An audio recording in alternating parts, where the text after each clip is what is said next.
The Chase Sapphire Preferred and Sapphire Reserve are top-tier travel cards.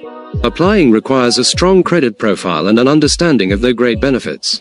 Welcome back to Guide with Samuel. The application process is the same as any Chase card. See script number 1. You'll apply online, providing your financial details. These cards require good to excellent credit, typically a score of 720 plus. Be prepared for a higher credit limit and, for the Reserve, a $550 annual fee, with $300 in travel credits. Know the incredible welcome bonus and benefits like travel insurance and priority pass lounge access. Reserve. My crucial pro tip: check your 524th status first. Chase has an unwritten rule.